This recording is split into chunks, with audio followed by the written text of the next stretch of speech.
Hello YouTube! For the launch of my Zelda-themed lore videos, I wanted to start with something very special indeed. A unifying theory of everything. A single theory that encapsulates all the lore of every Zelda game to date and also demystifies some of the obscure secrets revealed in the new trailer for Tears of the Kingdom. So sit back and relax as I take you down the winding rabbit hole of eternity's spiral.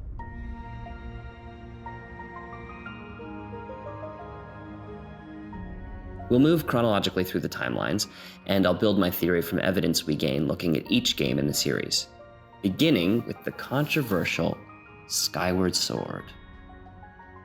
The legend presented in Skyward Sword describes how the ancient goddesses bestowed a wish-granting power on the people of their world, the power of the Triforce. Demise lays waste to Hyrule in search of the Triforce. Hylia sends the survivors of Demise's rampage to the skies, where they developed their humble civilization on what came to be called Skyloft. Or did she? Were there some survivors she never found? Or even survivors she found, but didn't want to preserve? It is said those on Skyloft are descendants of the ancient people who lived among Hylia. But what about those who denied Hylia? Did she ignore them? Hold that thought for later. It's useful here to introduce the ancient hermeticist concept, as above, so below. Hermeticism is an ancient belief system that lives on the intersection between ancient Greek and ancient Egyptian mythology, and it gave birth to the study of alchemy. Hermeticists believed in a law of manifestation and dualism, the idea that everything manifest in our earthly world is mirrored by that which appears in the heavens. As you consider the series' thematic dualism between above and below, keep this idea in the back of your mind. In Skyward Sword, the imprisoned, a manifestation of Demise, breaks free from a seal in the ground. This is our first example in the timeline to the many varied uses of openings in the ground as portals into other worlds. More on that later. Later, Skyloft's massive statue of the goddess Hylia descends onto the sealed grounds, crushing the imprisoned once and for all. This is the first example of a physical blockade banishing a demonic force into the ground below. It's important to note that despite crushing the imprisoned, its essential form Demise lives on. No physical blockade will be enough to contain the thronging, roiling powers of decay that fester below. Link pursues and defeats Demise by following him through the seal into the distant past, encountering him in a primordial soup of sorts, a prehistoric land where sky and earth are a continuum, a perfect reflection of one another. This is the place of oneness from which all illusions of division and dualism are born. This is the first instance of Link passing through a portal in the ground that takes him to a distant time or land, a theme we will see crop up again and again in this series. However, in this seminal game, we also first see an entity pass up through a portal in the ground to enter Link's world. That's right. Let me introduce the Toilet Hand.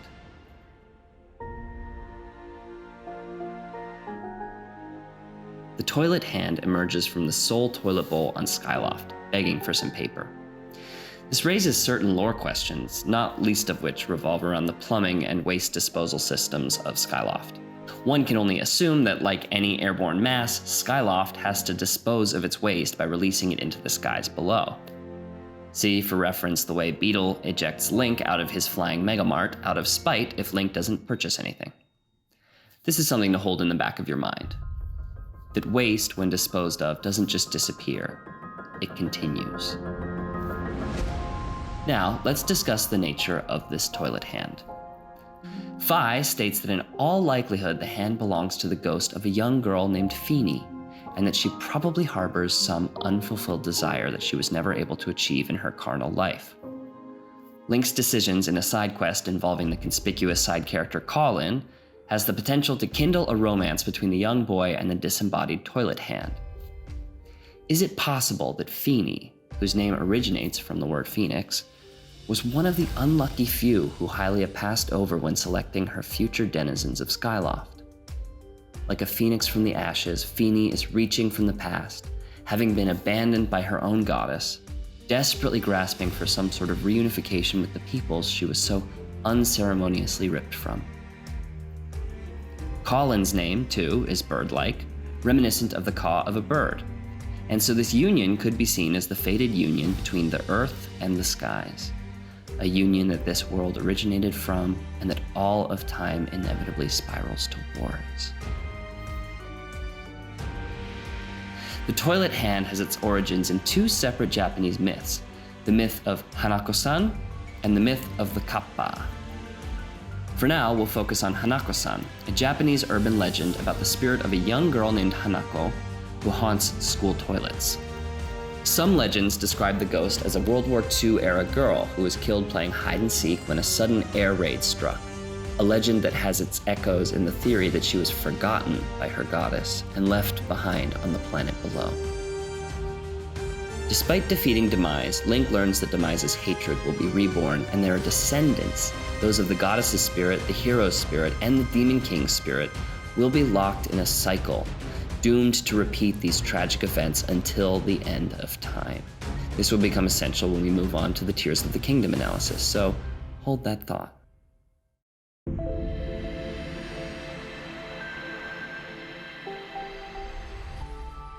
The next game in the series brings us to the bright and playful world of the Minish Cap.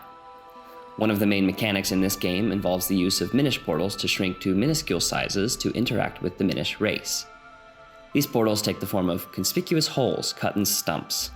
Yet another example of portals in the ground taking Link into another world of sorts. These stump holes, though, beg the question, who created these holes? Perhaps some sort of overgrown monster who used the holes as a pre-civilized rendition of plumbing?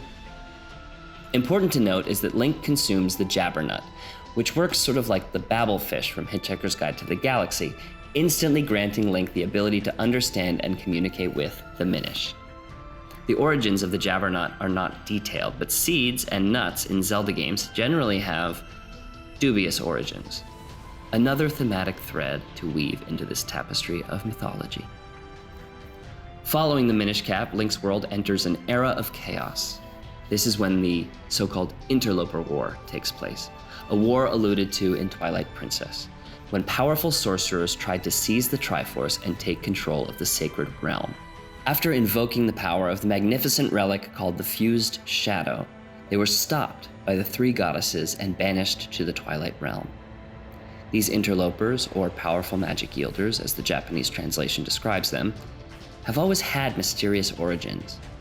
In the Twilight Princess cutscene, they're depicted as dark lynx, complete with blazing red eyes and cruel laughter. There's an implication that these figures emerged out of the shadows of Hylians, much like Midna emerges from Link's shadow, sometimes even unbeknownst to him. In fact, given that this is a unifying theory, let's bring in some concept art for Zelda 2: The Adventure of Link, in which we see the magician emerging out of the prince's shadow, perhaps corrupting or possessing him to do evil. After Demise's sealing, this is the second major banishment that we hear of in the Zelda timeline. Or is it the third? When Hylia rescued her precious folk to live on Skyloft, perhaps she also banished the unworthy to languish on the face of the land below. Another lens to look at this through is the lens of class warfare and the Marxist dialectic. It's no secret that history is written by the winners, and it is perfectly typical that the losers get cast in a barbaric, unfavorable light. Is it possible that the races that have been cast off and forced to live in oppressive environments, feeding off the refuse of the chosen folk, haven't quite gotten a fair shake? Is it possible that we're seeing the proletariat attempting to uprise against the bourgeoisie establishment?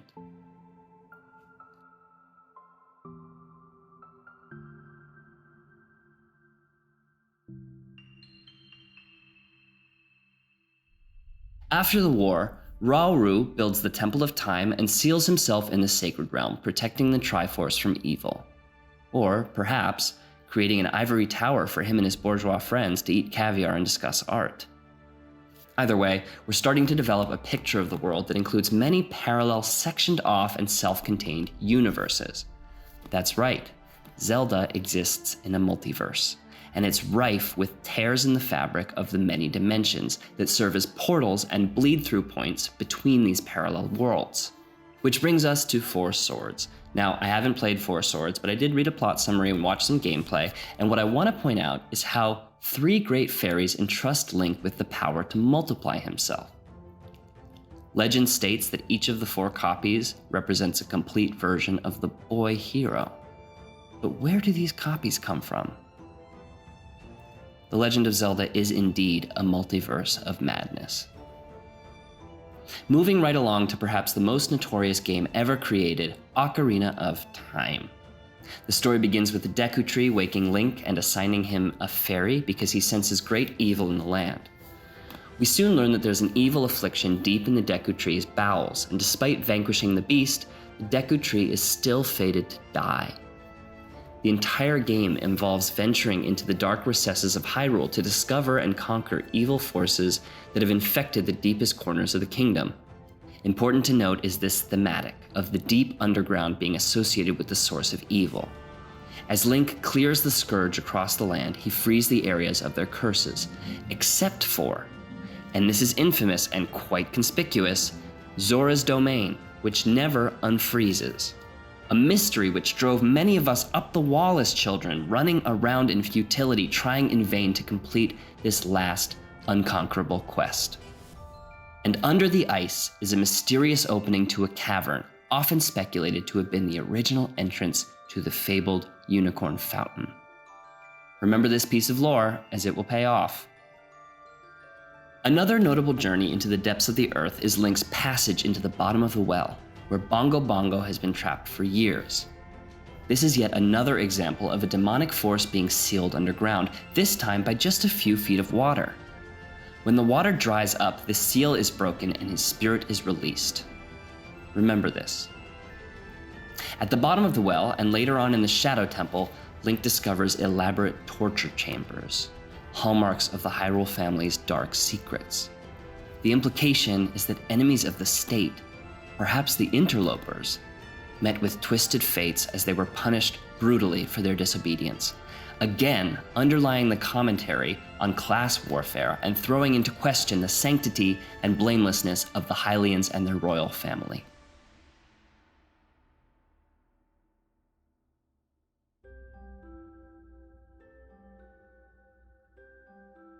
Was it perhaps the Sheikah tribe, also described as shadows of the Hylians, who, fed up with royal tyranny, attempted to stage an insurrection only to meet with a terrible fate and end up tortured and banished to another realm, leaving behind Impa as their last remaining descendant in the time of Ocarina of Time? An Ocarina of Time manga has Sheik describe a betrayal to Link, a betrayal committed by the royal family. Before this betrayal, long ago, the Sheikah served as the shadows to protect the Hyrule royal family, and the Sheikah symbol at that time was simply an eye. After this betrayal, however, tears were added to their iconic seal as a symbol of their long-standing suffering in the face of injustice. Perhaps the Sheikah split into 2 factions, one of which had their sights set on the fused shadow, the other of which considering themselves loyalists to the royal family. Infighting led to the destruction of the Sheikah race, leaving only Impa alive to tell the tale. And Bongo Bongo was one of the tortured prisoners who attempted to steal the powerful relic, the fused shadow. This would explain Bongo's severed hands and decapitated head, perfect examples of medieval methods of torturing thieves and traitors. Link also discovers an agonized demon in his journey to the bottom of the well and the Shadow Temple, Dead Hand. Fought atop a layer of discarded skulls and offal, this burrower is born of decay. In fact, he might be thought of as a sort of dark god of recycling, feasting off the discarded husks of body and waste left behind by mainstream society above the surface. What if Dead Hand is no villain at all, but rather an arbiter of balance? Dead Hand may have hands in many more pots than we first imagined. Hold that thought. The major theme here is early irrigation and plumbing solutions, reliant on the fragile balance of regular weather patterns. a regularity easily disrupted with an enchanted ocarina. The point is, when Link disrupts the status quo of Hyrule's seasons and cycles by playing the Song of Storms, the dark secrets beneath the surface are uncovered, the very secrets that Hyrule needs to persist in its cycle of consumption and regeneration. Link meets the sages in the Sacred Realm, another, more advanced and rarefied feat of plumbing and infrastructure. And as I mentioned, another infamous piece of Zelda history is the cut content known as the Unicorn Fountain. Now this is obviously a waste treatment facility under Zora's domain, behind an entrance that forever remained sealed to us. Or did it?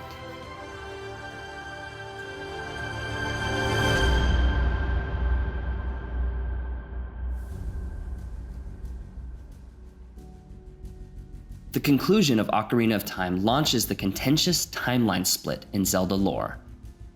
I'll cover these three timelines briefly, touching on the most important pieces of information. One timeline, the adult timeline, in which Link is victorious against Ganon, leads to Ganondorf's inevitable resurrection. Legend goes that when Ganondorf attempted to seize the Triforce once again, Hyrule was flooded and sealed. In other words, in the hero timeline, where Zora's domain is finally unfrozen, the goddesses unleashed the powers of the Unicorn Fountain's waste treatment facility across the land, flooding Hyrule and turning it into an oversized toilet bowl of sorts. The greatest evidence we have of this is the first boss fight in the game, a fight which takes place inside of Valu's toilet bowl. He sits above, feasting on unlucky prisoners while using the volcanic depths below to dispose of his waste. Goma is yet another poor creature formed by the oppressive fate of living in a sewage system. The child timeline, a timeline in which the Sacred Realm remains protected and Ganondorf never gains access to its treasures, contains another essential hint in this epic cycle. Toilet Hand reappears. In Termina, a parallel universe of sorts, Link reconnects with his long-lost friend, the Hand of Time. But how does Link get here? That's right, he descends into a deep pit inside of a tree's root system, mirroring his descent into the Minish portals, which we have already shown to be an ancient form of early sanitation and drainage. Overcome with noxious fumes, Link awakens in a fever dream of sorts and discovers he is deep underground the town of Termina. That's right, under the clock tower in the center of Clocktown is another waste treatment facility. I mean, just look at the water. As you may be gathering, an overarching theme in Zelda is that plumbing serves as a powerful portal to other worlds. And the Happy Mask Salesman is Link's playful psychopomp, ready to transport him across this symbolic, dirty river of Styx. This toilet hand, however, bears more resemblance to the other ancient Japanese legend I alluded to previously, the legend of the Kappa. Yes, you might know this figure as the adorable little sailor man in Animal Crossing, but the origins of this nefarious figure are far more unsettling than you might imagine. A Kappa, or river child, is a reptiloid spirit depicted as green, human-like beings with webbed feet and a sort of turtle shell on their backs. They love cucumbers, sumo wrestling, and the human anus. That's right. They are known to lure people into water, pull them in, and steal their shirikodama, their little butt ball. Correct. In some ancient Japanese myths, the human soul takes the form of a little round ball located in the anus, and the kappa wants it. You can't make this stuff up. How can the kappa be defeated? Well, one way is by ripping its arms from its body, rendering it powerless. Which brings us back to the toilet hand in Majora's Mask. Is it possible that a kappa's disembodied arm is reaching up through the toilet, desperate to be reunited with its owner? The hand requests some paper from young Link.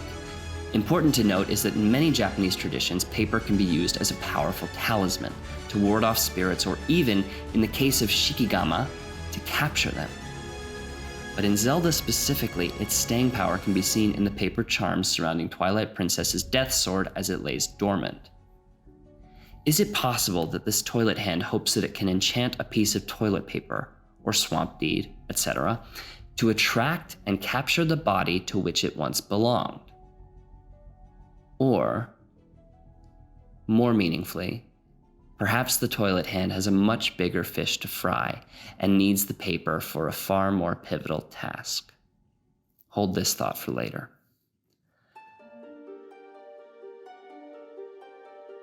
Our third timeline in the split is the timeline in which Ganon is victorious over Link. This timeline abounds with parallel universes, almost as if Ganondorf's reign of evil opens portals to countless other dimensions. For example, the island of Koholint, a dream island with tenuous connections to reality. Koholint abounds with Mario creatures, Goombas, piranha plants, and chain chomps. Koholint serves as our introduction to the concept of the Nintendo multiverse, a theory that places all Nintendo games in parallel universes that are separated by boundaries that are sometimes porous, as in, they're not all disconnected. By entering into a portal of the mind, Link is able to access and slip into a thriving parallel world, but he can't stay for long before being ejected back into his familiar reality. This same timeline also houses Lorule in A Link Between Worlds. Link discovers Lorule by slipping through another dimensional crack, and discovers that he must rescue the 7 sages which are hidden throughout this mysterious underworld. In this case, the lower realm has been used as a secret vault, a place to hide powerful truths from the upper echelon. In other words, as above, so below. This timeline also sees the third appearance of the toilet hand in the Oracle of Ages. Link interacts with this hand in a similar way, answering its desperate plea for paper. Interestingly, in exchange for the paper, the hand now gives Link a stink bag, further deepening the connection to the kappa. Could this stink bag be a little butt ball, a human soul snatched from the anus of one of its previous victims? It's worth mentioning that the only timeline where the toilet hand doesn't reappear is in the Wind Waker timeline, when the entire land has been flooded, so as to cut off the surface's connection with the underground. One can only imagine that deep below the surface, a toilet hand is still clawing desperately on the ocean floor, waiting for a hero that will never come. And then finally, all these timelines unite at their inevitable end, bringing us to Breath of the Wild. An interesting detail in Breath of the Wild is that there's a conspicuous lack of toilets on the entire map.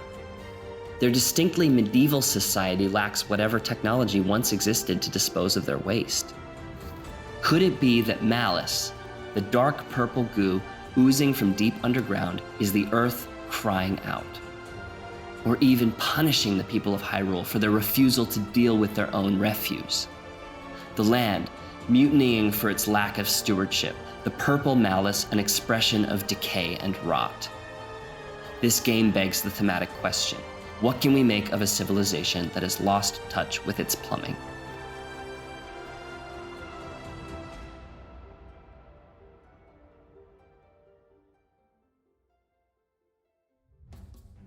One of the landmarks on the map of Hyrule in this game is the Breach of Demise, a strange porous canyon, a violent gash in the land. This serves as a chilling reminder of what can happen when the powers above and the powers below fall out of balance. A reminder that remains unheeded by the unsanitary denizens of Breath of the Wild's Hyrule. Which brings us to the moment we've all been waiting for. My analysis of the Tears of the Kingdom teasers we've seen so far. I'd like to posit that all this while, Nintendo has been teasing these overarching thematics of plumbing, sanitation, and parallel universes, and leaving a breadcrumb trail for astute fans to pick up on. The first teaser begins with spiraling green symbols trailing up through the atmosphere. The spiral moves constantly upward. Significantly, the toilet is being unflushed. We discover Zelda and Link deep within underground caverns. This is obviously a long overdue inspection of Hyrule's underground plumbing system and sewers. Remember how the true ending of Breath of the Wild has Zelda announcing that Vah Ruta is malfunctioning. This mechanical elephant serves as Hyrule's last bastion of drainage, and it's been working overtime to keep Hyrule waters clean. Of course it's breaking down. The rats in the underground also point to this being the sewers of Hyrule. Rats never appeared in Breath of the Wild. Another hint that these sewers serve as portals to other dimensions. Link and Zelda discover Ganondorf's corpse, being held in place by, that's right, the ancient toilet hand that has served as silent messenger all along their journey. This hand has been traveling through sewer pipes, visiting past timelines throughout Link's cosmic adventure, warning him of the trouble to come. Link in the past has been helping to keep Ganondorf sealed in the future. If only Link had supplied the hand with enough paper, the hand would have been able to seal and bind this malevolent spirit. But it's too late now. When the desiccated corpse reanimates, the sewer overflows, unleashing a putrid flow that kills rats and begins to spew from every opening in the ground. When Hyrule was flooded before the events of Wind Waker, it was to prevent exactly this from happening. The castle rises because pressure from the collective unflushed toilet has built up beyond the point of no return.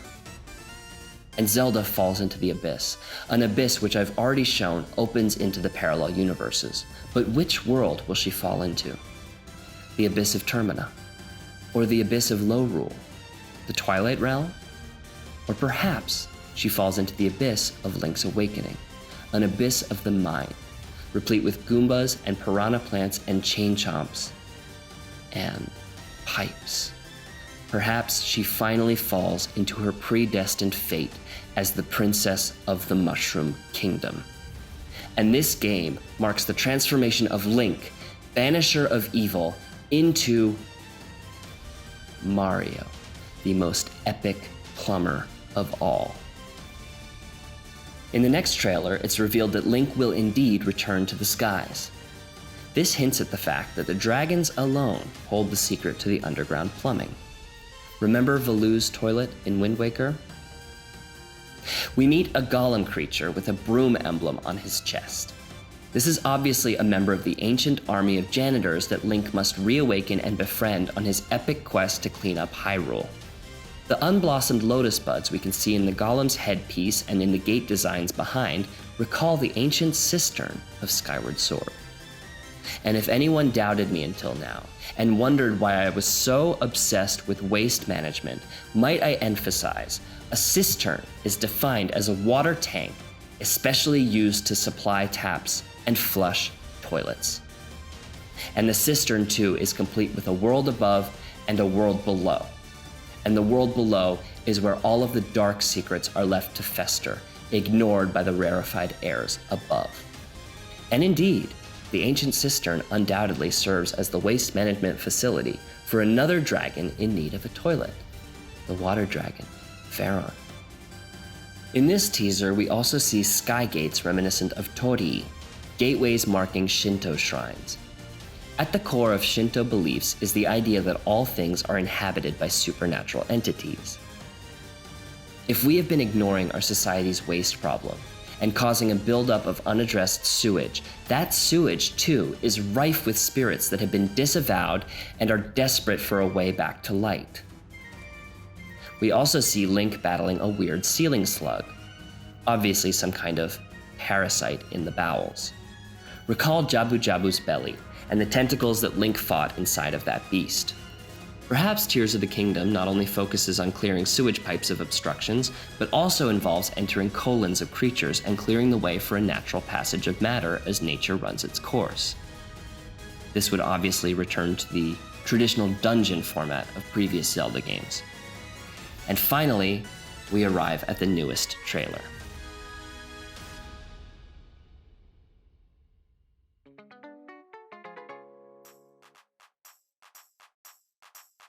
Major speculation has arisen over the masked creature introduced in the stone carvings in the beginning, and theories range from this being Hylia's incarnate form to this being the 8th heroine of Gerudo legend.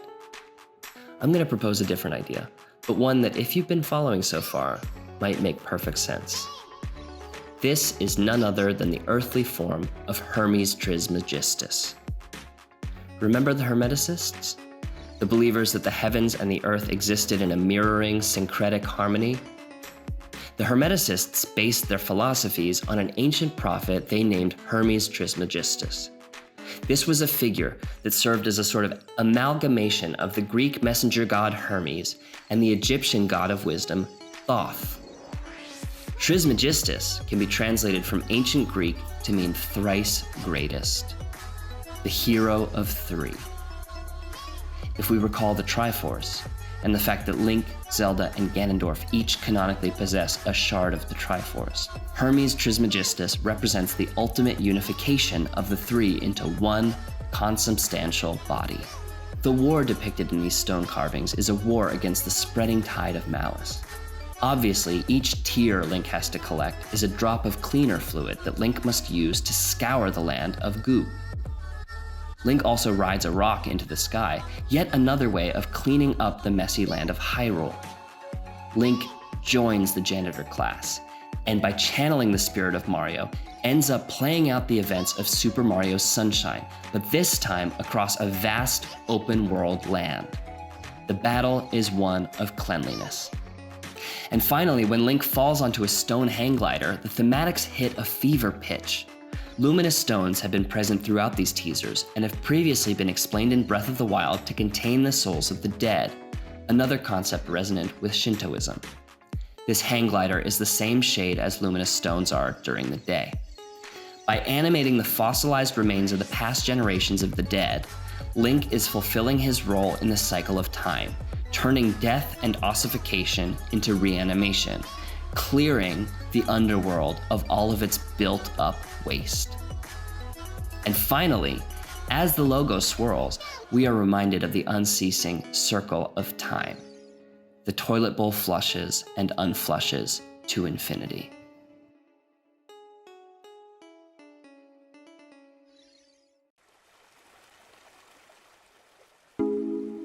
To bring this unifying theory of everything to a close, I want to take a step back and look at the Triforce, which sits at the center of this swirling timescape of suffering.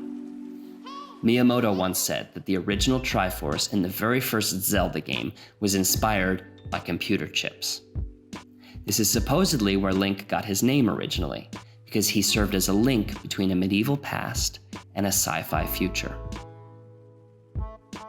If we take this at face value, this would seem to suggest that Link is himself living in a simulation encoded by the ancient goddesses under the supervision of Hylia.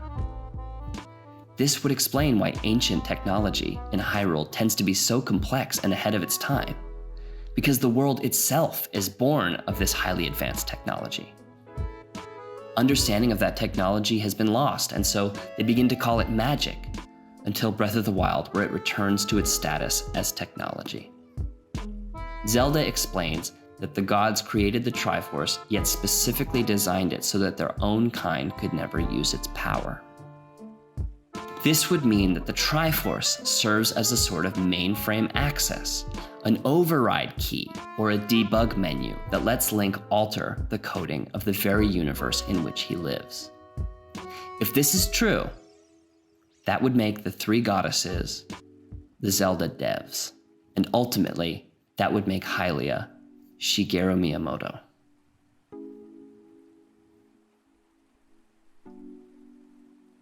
Thank you so much for watching. If you enjoyed this, please like and subscribe, and leave a comment below as to any other theories you want me to unpack. Have a great day.